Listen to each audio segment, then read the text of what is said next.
Profesor Bastos, con que te quedas de todo o que se vai sabendo? A ver, non son especialmente orixinais, é dicir, visto en perspectiva histórica. Hai sacou fai pouco un profesor andaluz de historia económica, único que se chama Estado de Pesebre, explicando a historia de España desde a Edade Media hasta ahora, pero clave, do que facían realmente os gobernantes, non do que nos contan os libros dos Austrias e tal, el esplendor del imperio. Os Austrias eran os corruptos de tomo e lomo, todos aqueles validos que tiñan, todos roubaban e saqueaban a punta pala. Explica a República, explica a Restauración e a democracia, polo que estamos vendo, eu creo que menor que antes.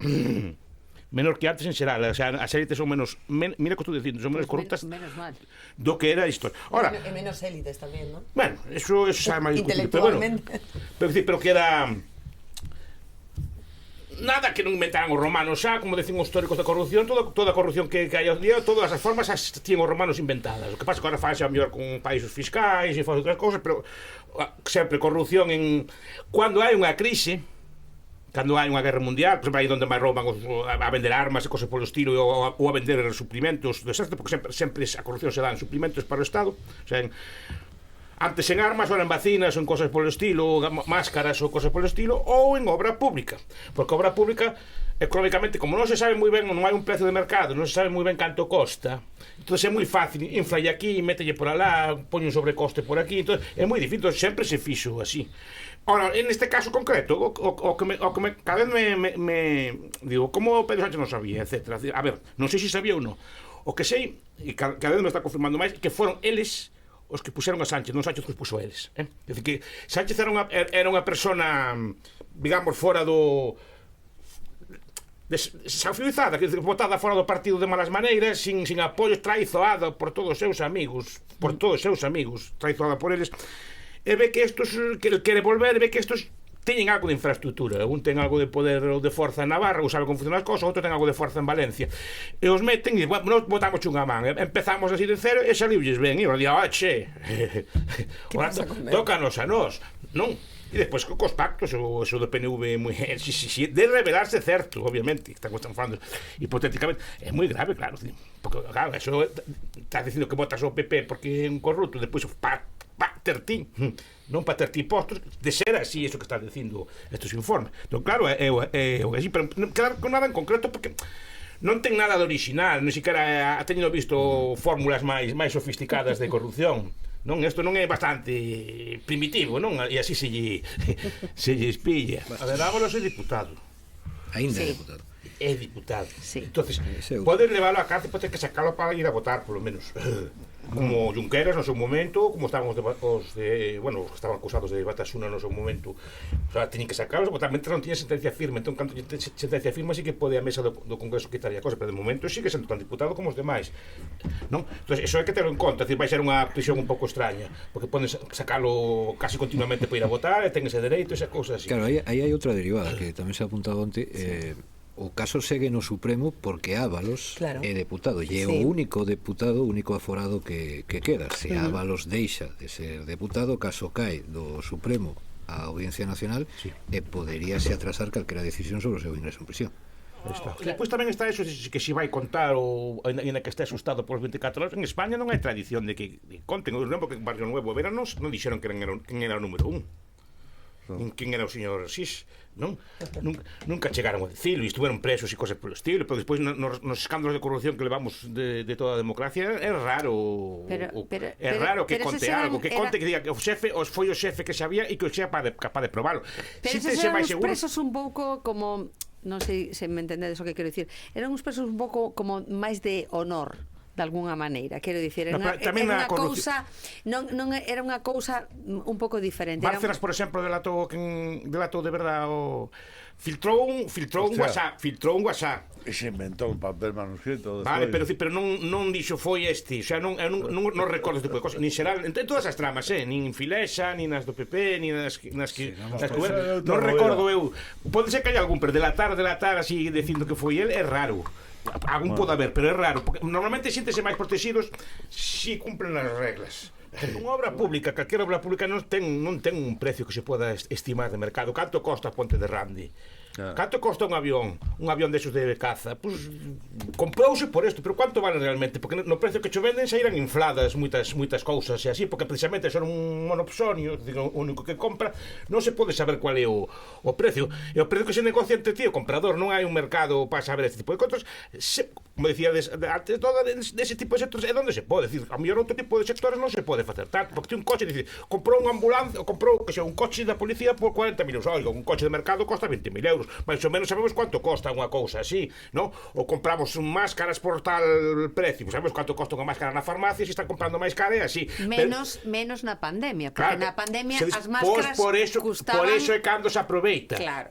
Non, en cambio, claro, a obra pública ou o suministro militar non se sabe moi ben canto costa a munición, canto costa un fusil, o sea, máis se a ollo, pero non hai un mercado para eles para comprarlo e vendelo todos os días. Entón, é onde se concentra todo ese tipo de cousas. E efectivamente, eu defendo a discrecionalidade. Eu son moi partidario do spoil system e os sistemas americanos de xestión. Eu coloco os meus, punto. Non, já está, pero tamén son responsable deles.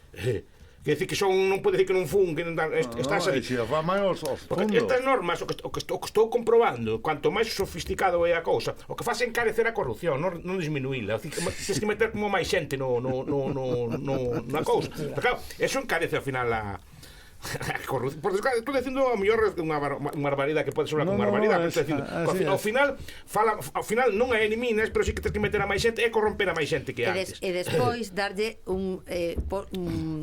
colocalos ben en postos onde estean tranquilos e contentos e non falen. Es que nesta trama o que me chamou a atención foi que entre as cousas que se barallaba, colócame a tal persona en tal posto, colócame a tal persona en outro, ao final tens que colocar un montón de personas para que te salga, porque tal persona vai estar si está en tal sitio vai estar fixa na mesa de contratación, vai estar a outra tamén de vocal, entonces de vocal nato, entonces xa te máis ou menos medio tribunal. Es que a esquerda a ver, un partido é unha corporación, o sea que non ten existencia real, non ten existencia ontolóxica, non existe nada chamado partido que non podemos tomar unha cerveza con el. Iso partamos de aí. Entonces, está en cada momento representado por personas concretas, entre elas o secretario de organización, non hai unha cosa chamada PSOE. Ese señor que pode ser secretario de organización, secretario xeral, ou que teña a asinatura como dunha empresa, pode gastar os cartos en el ou reinvertilos na empresa. Pero non é menos corrupto un que outro, Al final non el PSOE non pode ser malo, porque o PSOE non ten existencia. Tendrá existencia en cada momento que tenga representación do PSOE. Entón, se non ten representación o secretario de organización, quen a ten? Non, pero o PSOE, que o gastou no PSOE, non, a mellor que non o levou po seu bolsillo, digamos, para ir a comprar na tenda esa que decían antes, non? Pero si, a mellor, pues, renovou o edificio do tal, ou foi dopado unhas eleccións, os candidatos iban con máis cartos que os demais. Entón, eso tamén é unha especie de corruptor que pasa, como non é para min, é como te digo, un empresario dice a mellor fai unha corrupción, a mellor non o gasta todo en si mismo, gasta, pois a mellor non comprar unha máquina nova, un camión, pero non é menos corrupto por eso, Bueno, según o tema de ser corruptos, según o tema do proceso, son menos corruptos. Bueno, porque non é pouco día. Bueno, según o que di o goberno do tema do proceso. Que opinan en dúas enquisas os españois sobre este tipo de cuestións? As dúas falan dun porcentaxe non menor de, sobre todo, mozos que consideran aceptable un réxime autoritario. Case o 25% dos mozos considera aceptable un réxime autoritario en algún tipo de circunstancias. Un 17% do conxunto dos españois e un 25% dos mozos, segundo se desprende dunha enquisa que hoxe publica o xornal El País de 40dB, pero o panorama non é moi distinto se lemos outro de Sociométrica que publica El Español. O 45% dos menores de 35 anos percibe a Franco como un dirixente adecuado para un momento convulso. Un 36% do conxunto dos españois está a favor, segundo Sociométrica, do que supuxo Franco para España, e un 56% en contra, con empate entre os mozos. Bastos, que pasa con esta xeración de mozos? Pasa. En principio non debería ser como para min equivalente o que sea a restauración ou a restauración tardía do Teodoro Primo de Rivera, que foi a mellor 50 anos antes de nacer eu. Quer dizer que non foi unha cousa eu non sabía nin que, tuve que lelo despois de maior, non? Pero non era unha cousa que se falara cotidianamente. Pero que pasa? De Franco estamos falando todos os días, e todos os días estamos levantando, sacando a Primo de Rivera, ou sacando tal, ou sacando, o sea, que é unha cousa moi promocionada, entendo que políticamente. Entón, claro, un rapaz non vai dizer, este estaba en contra de Pedro Sánchez. Non? Se a Pedro Sánchez non lle gusta, algo, o sea, é o que poden pensar. Non é que digo que o fixera, se están en contra, este é o inimigo de Pedro Sánchez. Entón, o asocian positivamente os que están en contra de Pedro Sánchez. Entón, claro, como un porcentaxe da mocidade cada vez lle gusta máis eso, e sobre todo nos medios de dereita, pues se critica que non ese tipo de cosas, e a esquerda sempre Franco debía ser o máis antiesquerdista que había no mundo. Entonces, o máis contrario que hai agora, porque a memoria dun rapaz de agora, dun rapaz de 20 anos é Pedro Sánchez, a memoria, digamos, política, porque xa leva bastante sano, entonces é o que recorda. Se non lle gusta eso, quen é o que está en contra desto? Eu asocio positivamente precisamente, pero por culpa do propio goberno que está todo día sacando o tema a relucir.